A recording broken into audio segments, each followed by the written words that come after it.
please provide me scientific proof that these vaccines are safe and effective? What are the long-term effects of this vaccination? Vaccine-hesitant persons' legitimate concerns are being dismissed. Research is there. Research is available. That research comes from scientists who are just celebrity scientists.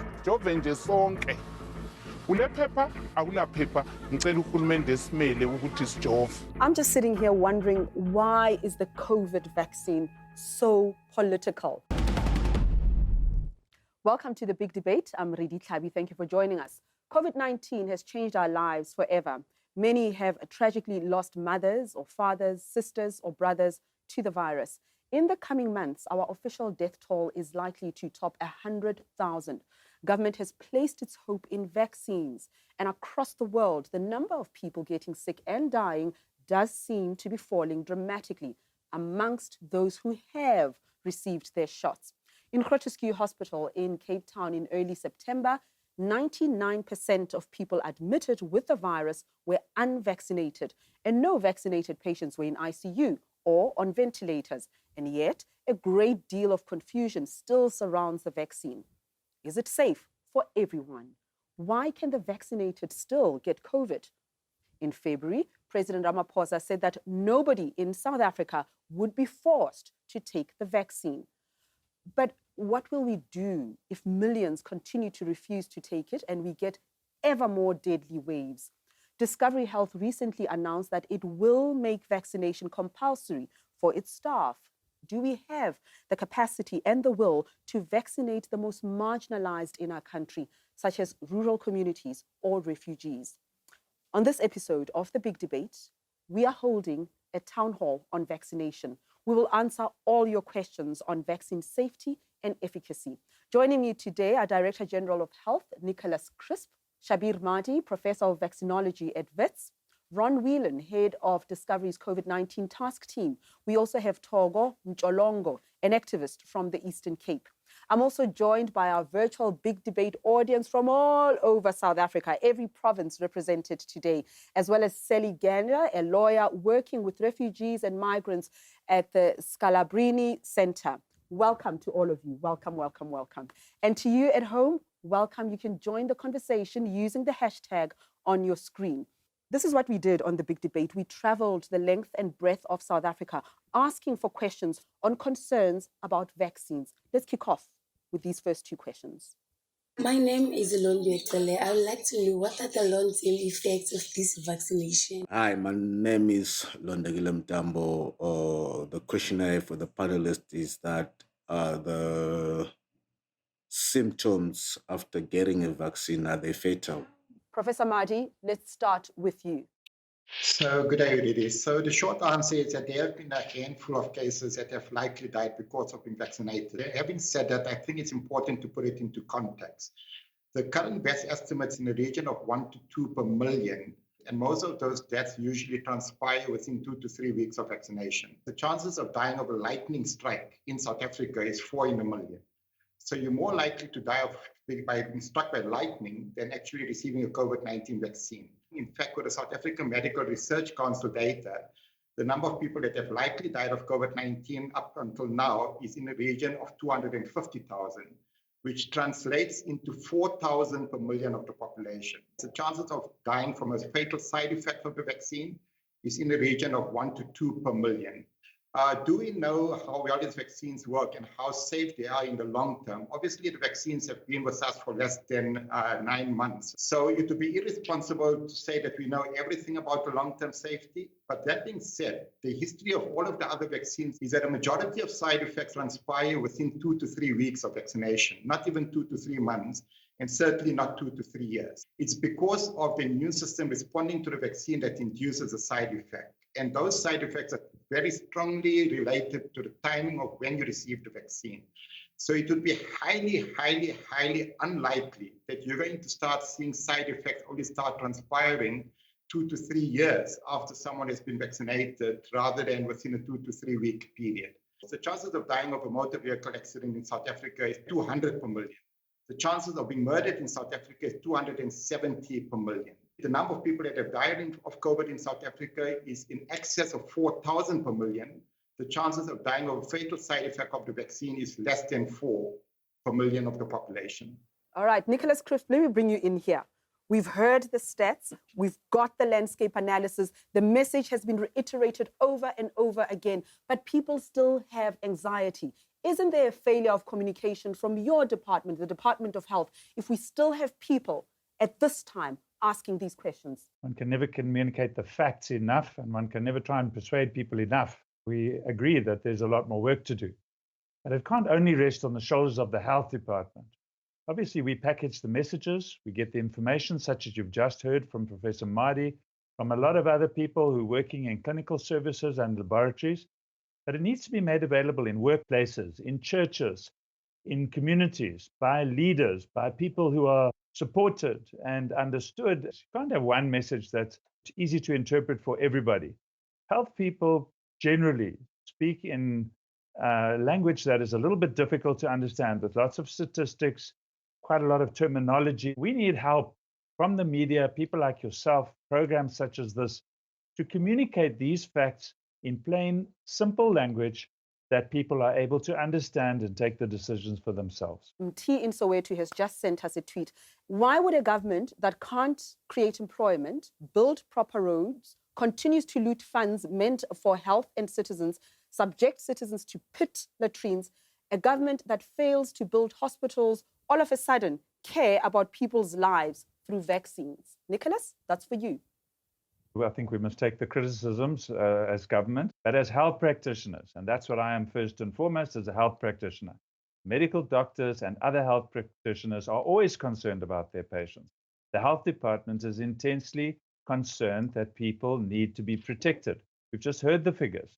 You will definitely end up sicker if you were not vaccinated. And if you're over the age of 60, your chances when you get sick of getting something that is a severe illness and possibly dying is extremely high. Those are facts that you're giving us, right? But there's a credibility crisis here. Your former boss, who is now at home for allegedly looting public funds during a pandemic. And it's not just at the national department. There is the Gauteng matter, the PPE scandals, the Eastern Cape. I mean, how does the department that you represent enjoin us to do the right thing where at a moral level you keep failing us? Well, let me make it personal. I joined the department 4 months ago, and I've been in the health system since 1984 in South Africa and 9 other countries around Africa. And I was asked, why on earth would you come back into the department in the midst of a crisis? And by the way, I'm the acting director general, not the director general. And the answer was, I didn't come back because I was looking for employment in the Department of Health. I came back because I think that if you don't climb into the bull ring and fight the bull, it's very difficult to have the moral high ground. So I think that we need a lot more of us to say enough is enough.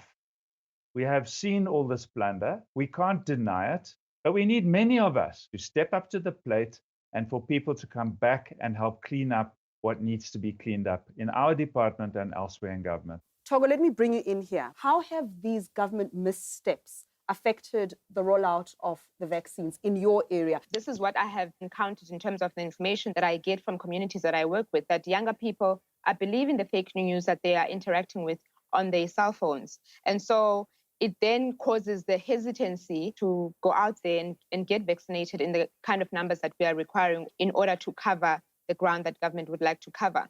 So the communication strategy that government needs to be using really needs to be multi-pronged, and to bring in people that will get into these communities. Getting into these communities now is more critical than it ever was. We know that even before COVID-19 came in, services to far-flung areas were a dream to many communities. Let's hear from our audience. Let's hear more questions from our audience. My brother vaccinated early March this year, but even today, his arm is still paining. So I don't think vaccine is helping. So my wife, who is vaccinated, contracted COVID. She then infected me, who is not vaccinated, but I have now natural immunity, apparently 20 times more than a vaccinated person, according to the latest science. Why now must I be vaccinated? All right, Dr. Whelan. So we do get your breakthrough infections. The vaccine does prevent 50 to 80% of infections, We know from our discovery data, and we've just run the numbers this week, 96% of the current COVID infections in hospital as a result of COVID are in unvaccinated populations. In ICU at the moment, 188 of the 189 people on ventilators are unvaccinated. I think that's conclusive evidence that the vaccines work. But you've got to think of this as another layer of protection rather than the be-all and end-all. Professor Madi, I want to stay on this for just a little bit. So I got my vaccine, the Pfizer jab. 3 weeks later, I had COVID. My husband had the J&J with the Sisonke trial, and he also had COVID. Our symptoms were very mild. We carried on doing the things that we're supposed to do, isolating, of course, so that we don't infect other people. Fast forward, I took my second Pfizer jab recently. Did I do the right thing? Was I supposed to go back and get vaccinated?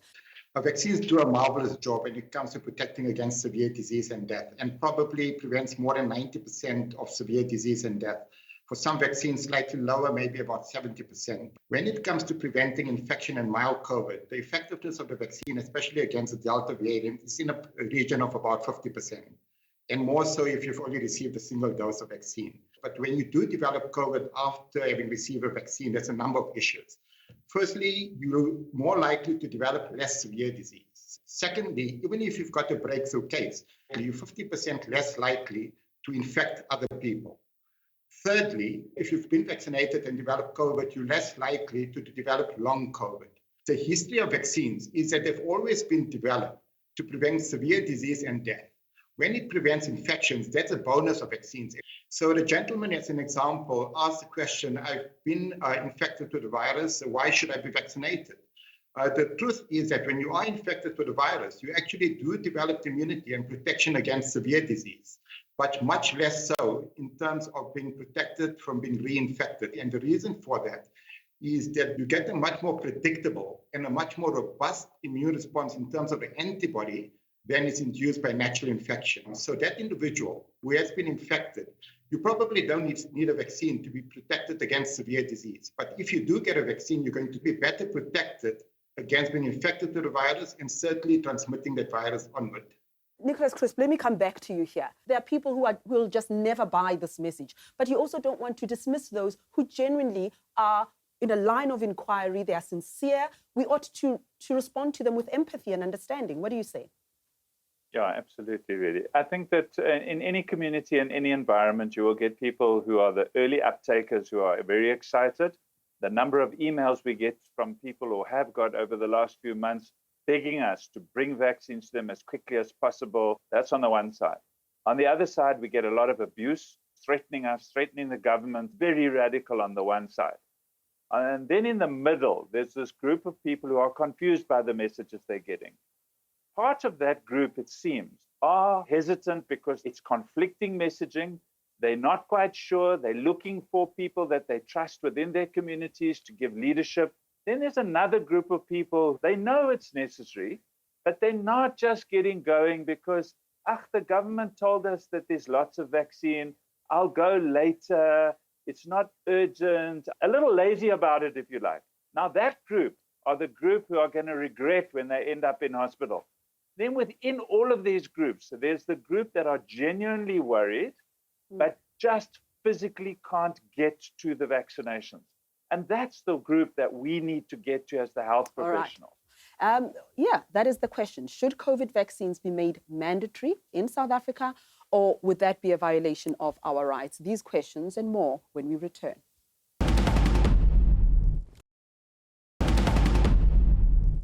Welcome back. You are watching The Big Debate. We are talking about COVID-19 vaccination. Let's do a quick poll in our audience. Wave at me if you have taken the vaccine because of the protection it offers and you believe everyone should do the same, okay?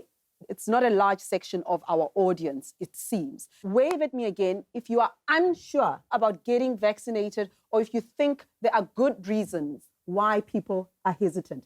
Okay, Catherine is doing a thumbs down. I just want to hear what Catherine has to say. I would just like to state first up that I'm not anti-vaccine. These aren't vaccines. These are medical treatments that have been incorrectly registered as vaccines. I'm also not a COVID denier. I basically represent the man in the street and also all the independent doctors who have never been allowed to speak out about this matter and who weren't invited to this event today. I just want to ask the panel, on behalf of South Africa and the Red List, of which I'm a member, for them to please provide me scientific proof that these vaccines are safe and effective. We'll accommodate that in just a moment, but let's hear from more people. Shona, where are you? Why not manage your health and believe in your own immunity? I'm absolutely pro managing my own health and deciding what goes in my body. What about the people who've died, Yes. Shona? They would tell you if they could speak that they were managing their health. Of the statistics, how many had comorbidities and how many more can we save if we start teaching people about how to reduce the comorbidities? Thank you very much for your view. We'll address that in just a moment. We have Sbongile as well. Sbongile, what's your comment? I have vaccinated May 14 and I don't have any side effects. I'm okay. I haven't got COVID since unlikely I was not ever infected with COVID. We shouldn't just come up here and say vaccines, there's no research. Research is there. Research is available. It's just how do we take it and use it. But what is more important is education. Information should go on the ground so that people can be able to take an informed choice. Thank you very much. Dr. Whelan, let me bring you in here. I'm just sitting here wondering, why is the COVID vaccine so political? Why does it cause such disharmony? The starting point on this is that COVID affects all of us. It's obviously an airborne transmissible virus that is highly, highly contagious. That means we're all at risk. And I think the point around physical and mental wellness is a critical point to make. In fact, what we see in our discovery data, you'll know that we run a vitality program. People with higher vitality statuses have lower risk of death as a result of COVID and lower risk of hospital admission as a result of COVID. So you're certainly right in that respect. What it doesn't do, though, is it doesn't take away your risk completely. We know that in our data that people between the ages of 40 and 50 have about a 1 in 5 chance of being admitted to hospital as a result of COVID. What the vaccine does is it just gives you that additional layer of protection. In fact, what we're seeing from our data is that the COVID vaccine reduces your risk of death to below flu levels, which is very, very powerful. I think the second point I wanted to make on that is the point around searching for the right information and evidence. It is a medical treatment. As with all medical treatments, there are benefits and risks. You need to look at both sides of the equation. It's been over 6 billion doses of vaccines delivered globally, and we're tracking all of the outcomes on that. So this is really a well-tracked program where we're monitoring the side effects and we're monitoring the impact closely. So that gives us a lot of confidence that these vaccines are certainly working. I think it's really unhelpful to obfuscate on issues. Some sort of technology, as an example, messenger RNA, is being used for immunotherapy, but that is to treat cancer. Those are not vaccines to prevent cancer. The human papillomavirus vaccine, that's a vaccine to prevent cancer. So when you're saying that vaccines are not actually vaccines, but they're drugs and they're therapies, they're simply not therapies, because vaccines are, by essence, in terms of the definition of a vaccine, it's something that's used to prevent something and not something that's used to actually treat something. That would be immunotherapy. Many countries are starting to clamp down on people who refuse to take vaccines. In the United States, President Biden is requiring every federal worker to be vaccinated, and his proposed measure requiring every employer with over 100 workers to get the jab or regular testing or lose their jobs. Now, I do want to ask Discovery about this. Your company, Discovery, has just introduced mandatory vaccines for its employees.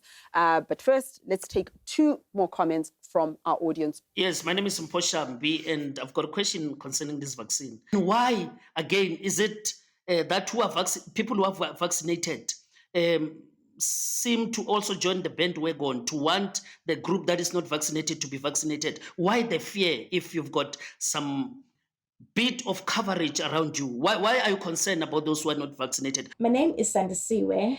As I know, I have the right and freedom to choose what I do with my health. And today, I'd like to know, why is it planned or should it be mandatory to take the COVID vaccine? All right, thank you very much. Professor Madi, I'm going to start with you. Those of us who are vaccinated, have got our jabs, we are protected. Why the hell are we interfering with other people's business? There's a very good reason for that. unfortunately, when it comes to vaccines, it's not everyone that has 100% protection against severe disease and death. There are people, especially people above the age of 70, people with underlying medical conditions such as cancer, some other conditions that suppresses your immune response, where their protection against severe disease is only in the region of about 80%. Now, those people would have been fully vaccinated, but they still remain at risk of developing severe disease and dying of COVID-19. The person that chooses not to be vaccinated can be the culprit that goes on to expose and infect that individual that did the responsible thing and got vaccinated. So when you choose not to be vaccinated, yes, you've got your right to your body, but society has got the right in terms of expecting people to actually be responsible in their behavior. So when you choose not to be vaccinated, in that case, the restrictions should be imposed upon you. Togo, let me bring you in here. I mean, what are the people in the community saying? Should vaccines be mandatory? Do you think there's a different way of approaching this? I think the responses from communities is varied because really at the core of it, people don't have enough information so that people are able to make more informed decisions about the vaccine. And that is really what we're trying to do in our own work, to try and give that information to people. But there needs to be more organizations and, working with the Department of Health to try and send this message through. That's what I'm picking up on the ground. Nicholas Crisp, Health Department. The minister did put mandatory vaccinations on the table, and then he kind of withdrew, leaving it up to certain sectors to make their decisions. I mean, if we are in the middle of a pandemic, why not be bold and introduce mandatory vaccines as the Health Department? Why did you backtrack? Yeah, really, it's not about backtracking. It's about if you make it compulsory, and there's a compulsory versus mandatory. If you make it compulsory, you make it law. You make it an offense not to be vaccinated. That seems very drastic, given the comments that have been made from the audience, and given what the Constitution that we have that is so progressive, and given that we do have the right to take choices. To make it compulsory and to make people criminals if they don't get vaccinated seems like not the right thing to do. However, making vaccine mandatory in certain environments, if you choose to participate in a sports event, if you choose to go to a cinema, if you choose to go to work in a certain place, then you will need to comply with whatever the provisions are of that place. I mean, you go to a restaurant, it says right of admission reserved on it in every single restaurant. If you want to work in a place where you need to wear a mask, or you're not allowed to smoke in certain areas, or you have to do certain things, that is mandatory. That is the rule of that workplace. So what the minister said and what the government has said up to now is that there is an onus on employers in workplaces to make sure that the workplace is safe. And it's the responsibility of the worker to protect those around them and not only themselves. Ron Whelan, Discovery came out. You want all your workers to be vaccinated. Are you violating their rights? Will someone lose their job at Discovery if they choose not to be vaccinated? Is that even a choice? Yeah, I mean, I think the first thing to point out here is that this has been extensive and deliberate debate, and it's something we've considered long and hard at Discovery. So it's not a decision we've taken lightly. I think the second thing to point out is that this has been an incredibly painful period for us, not only because we've lost 20 of our Discovery employees over the last 18 months. We've also seen across our Discovery membership base over 14,000 people that have died. This is unprecedented in South Africa's history, and something we feel that we need to act on.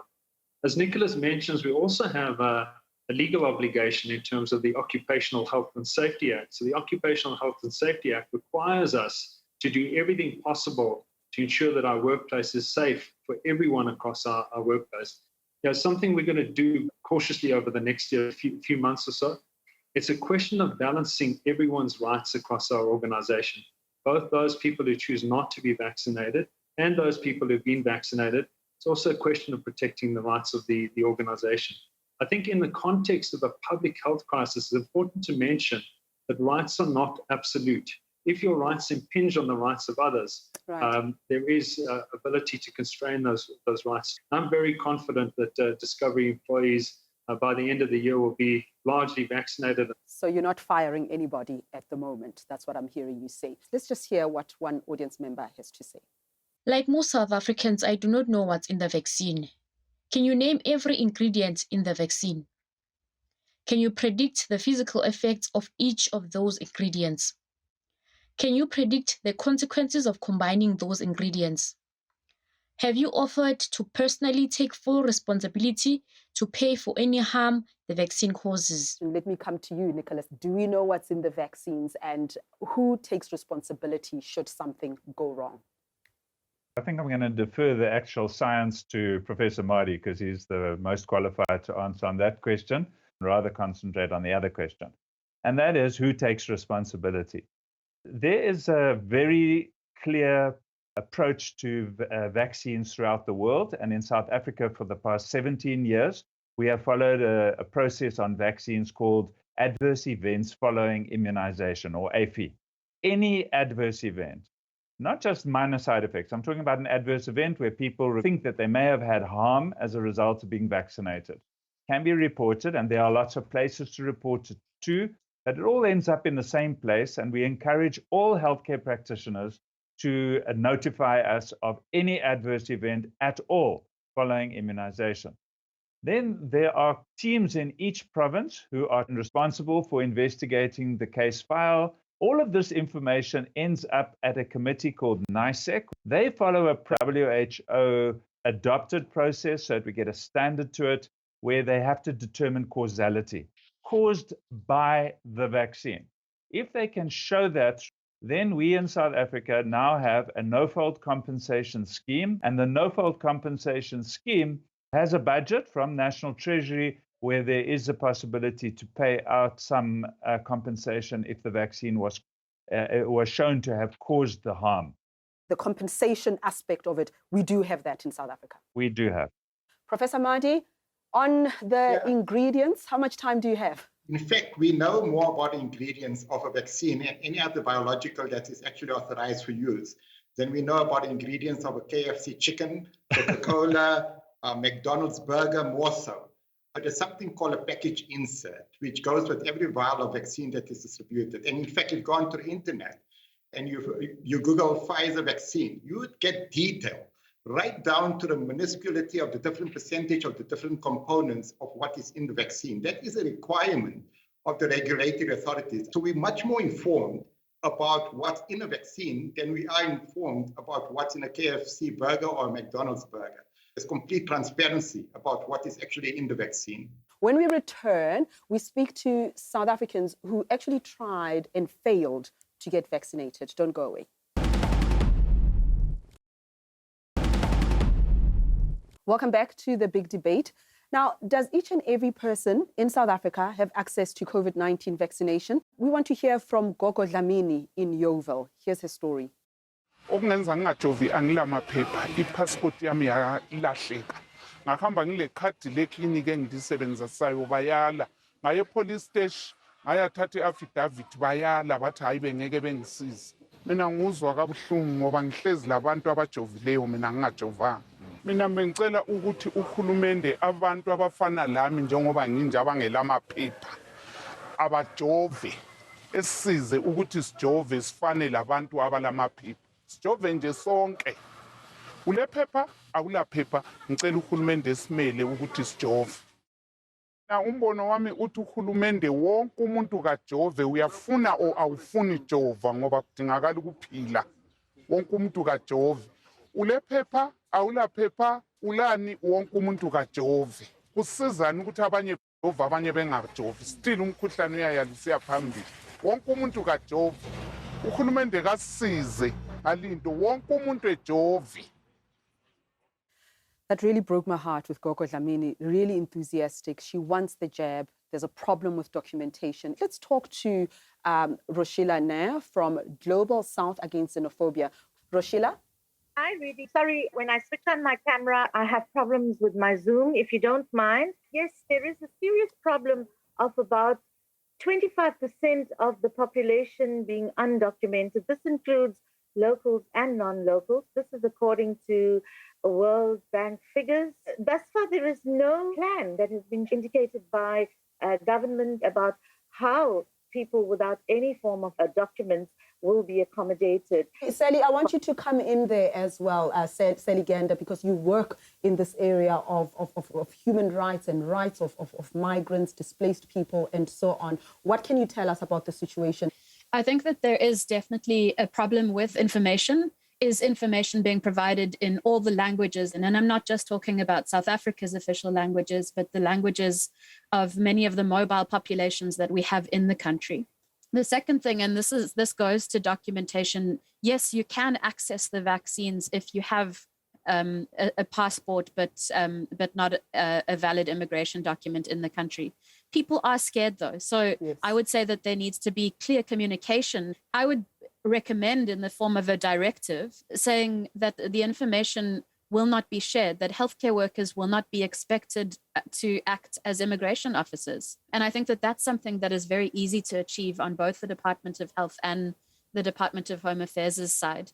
For people that are completely undocumented, and again, this applies to South African citizens, we have a massive problem with birth registration in this country. The president made it very clear in his address on, it was either the 1st or the 2nd of February this year, that there would be a plan in place for undocumented persons. I think it's unfortunate that those plans have not been put in place at the same time as the plans were put in place for the various age cohorts. And I think it is very important, Sally, what you said, because I encounter a lot of people with expired passports. They don't have work visas and they're scared that they're going to be deported. And I've seen how our vaccinators have been absolutely welcoming of everybody. They're not asking people for their status. They're not going to ask you where you come from. It is that document, but not everybody has that documentation. Dr. Crisp, I know that you are not at Home Affairs, but surely at this point, you should be lobbying Aaron Motsoaledi, the Minister of Home Affairs, to just do something, either speed up the paperwork or issue that directive to get everybody vaccinated. COVID doesn't care where you come from. As health practitioners, we're not interested whether you're from South Africa, from somewhere else, whether you have a document or don't have a document. We would like to vaccinate everybody. That's the starting point. We do know, and we are very concerned, that there are probably as many as 3 million people in South Africa who have no papers. Right now, we will accept any form of valid number. So it's an ID, a passport, a refugee status, an asylum seeker's document, a birth certificate that's got a number on it. Any of those documents that make it possible for us to open a patient record, get back to that person for a second vaccination, and continue any other medical care which might be needed as an association. So that is the stance of the health departments. We have had allegations of xenophobia, which we want to react to immediately. And if any site is turning people away because they are not South Africans or for any other reason, and they do have valid documents, we want to know about it. We will act. So let's go to those who have no documents. As Sally said, we have been working on this for some time. And I certainly hope that by the end of September, we will have a system in place. Now, why is it important to have a number? Because it is extremely easy to steal vaccines and to defraud the system and to take these vaccines, sell them elsewhere. We need to track, first of all, to protect the patient. Somebody goes around and does steal them, and they could then store them outside of fridges and do harm to people. I do want to say that access to transport is a big issue. We have a whole host of programs going on. We could talk about that. We debated the language issue repeatedly, and we were worried about xenophobia because it attracts attention to a community who does not want attention attracted to them. Many non-South Africans, many of them are not legally here. So in the health system, we will identify them without a Home Affairs number, just so that we can make sure they get continuing care. And we will protect every person so that we make sure the vaccines can get to people who want them.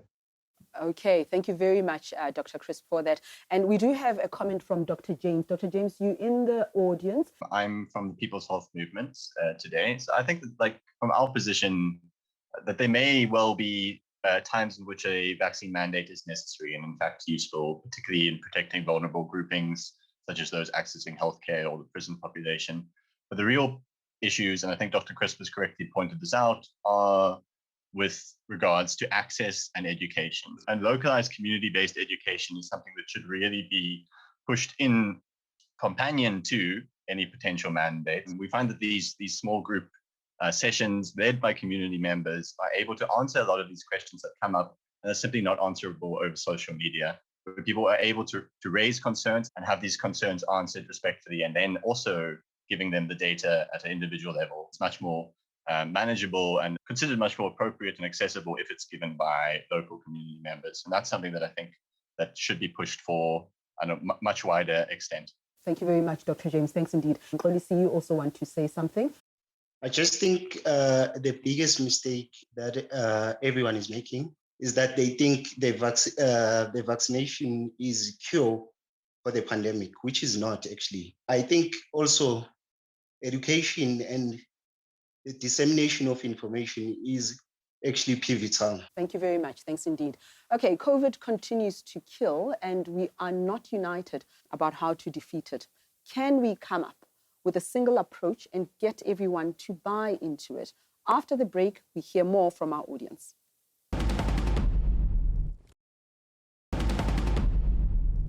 Welcome back to the big debate on COVID vaccinations.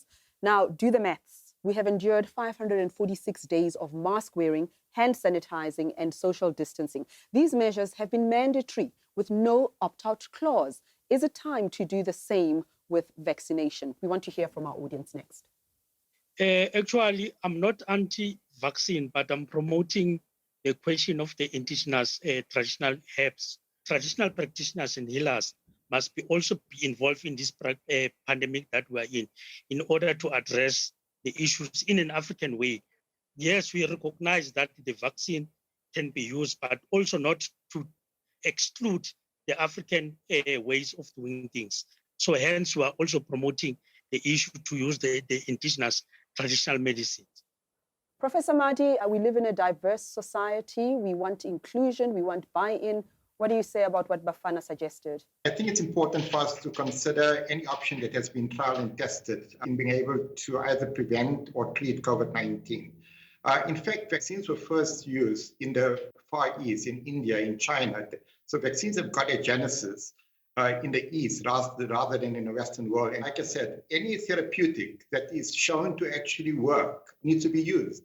But when we do that, we need to do it in a responsible manner. It would be highly irresponsible for us to be advocating for the use of therapies without it going through a rigorous process in being tested. And I know that in South Africa currently, the CSIR is an example, are actually evaluating different sorts of herbal medications to determine whether it actually could assist in treating COVID. Thank you very much, Bafana, for that contribution. Let's hear more from our audience now. Well, I would start by saying, firstly, I'm one of the people who are against the vaccine, right?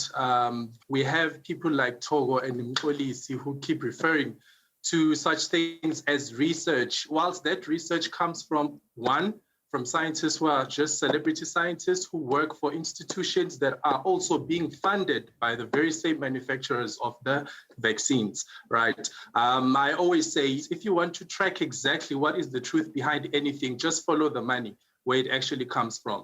But moving away from that, now going to the next thing, there's a lot that does not make sense about this. Firstly, the data, we just keep receiving numbers of this is the number of people that have died, but we are not being told about where, when, their age, their blood type, the medication that they've been taking prior to basically being injected with the vaccine. And also, there's something that is referred to as pharmacodynamics. If you take medication and then you insert another medication after that, there's something that it does within your system, but that also continues to be something that is ignored. Where do you get your information from? Are you a scientist? I'm just curious to know, who do you regard as your source of information? Firstly, there are plenty of university graduated scientists who have not been given the platform to actually come and engage here, right? You can find them everywhere. They have papers. There are plenty of doctors. You can look even in Canada, even in the USA. But even apart from that, You see, the fact that we voted for a government does not mean that we should delegate our ability to think and criticize information to them. The fact that the government says everything is right does not mean that it's necessarily right. So there's a lot of information that is also not being engaged. Like right now, there was a question that was asked by Catherine. I think one of the panel members, they spoke, they basically ran around it. But still right now, there's nothing that has been said on that. Instead of criticizing people who are against vaccines, just open your mind. But that's why we're doing this. Hold Hold on. That's why we're doing the show, precisely because we want to listen to people who have a different point of view, different experiences. We want a plurality of voices, and that has been the purpose of this particular show. But a sense that a question was not answered there, Dr. Chris, let me bring you in here. There was a very important question. I think it was by, is it Shona, who talked about the profile of people who died, that the majority of them had comorbidities. I don't know that. I just know that I've lost a whole lot of people who were healthy, who had no comorbidities. But people believe that the government is hiding some information, that you're not telling us who's dying. People believe that there is a conspiracy to silence certain scientists and amplify the voices of others. What do you say? Well, really, people will believe what people want to believe. And clearly, I work in a space where I see the figures, I see the deaths. I've lost a number of friends myself, one of whom did have a comorbidity and 4 of whom did not have any comorbidities. We watch the statistics that are reported. We watch the reports from hospital postmortems. We don't publish people's names and we don't publish the details. But if people are watching the research that's being published by the Medical Research Council and others, you will get the information.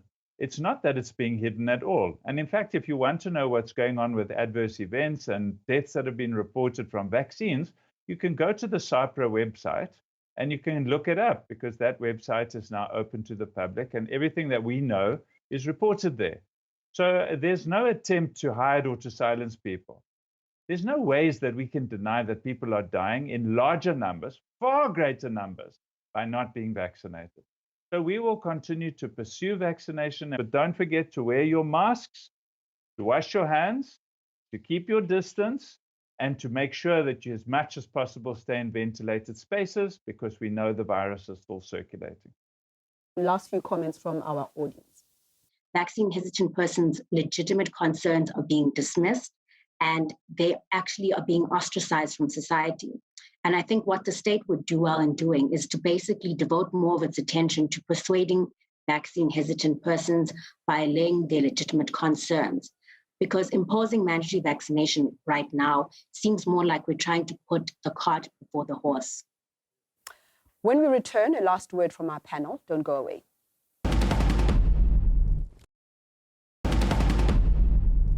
Welcome back to the Big Debate. Now, we live in a society where our actions affect others. During pandemics, when we breathe, we have the power to harm another human being. Is wearing a mask a tough enough rule to protect our whole society? Is it time to toughen up our vaccination, or is that a step too far? Let's get closing comments from our panelists. I'm going to start with you, Ron Whelan. Well, I think the first thing to mention is we've gone through 3 devastating waves of COVID. We've seen almost 250,000 people die, likely as a result of COVID. That means over the last 18 months, your chance of death has gone up by 40%. Let's never forget that pain for our country, our communities, our organizations, and our families. I think secondly, it's really important to recognize that while we're just emerging from a 3rd wave, it's likely that South Africa is to see a 4th wave, starting in December, peaking in January, February. And the extent of the 4th wave is largely in our hands now. We know that vaccines will be very effective at suppressing the 4th wave.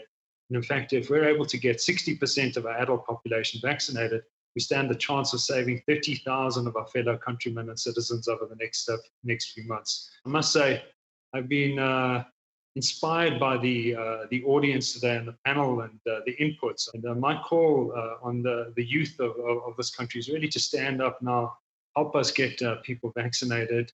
I think you really have an opportunity to help all the citizens, your parents and your grandparents, and all the communities with technology and transport and information. We call on the youth to really stand up and help us lead through this now. Thank you so very much. Toro, you've got the floor. So what's important at this point is that we need to make sure that we are giving people information that they need to make informed choices. And I think we really need to get to communities where people don't have the information that they need. It's our responsibility as, not only people that are working for government necessarily, whoever you are, wherever you are, whatever work that you're doing that can help communities with information and anything else that's going to help them to make more informed choices about the vaccine. We need to bring that information to people. But we need to appreciate, in fact, that they live in very far places, in very far-flung areas where they can't get to the kind of information that they'd like to have. So when we can get to them, let's go out to them and give them that information so that people can make these informed choices. Thank you so much. Professor Marty?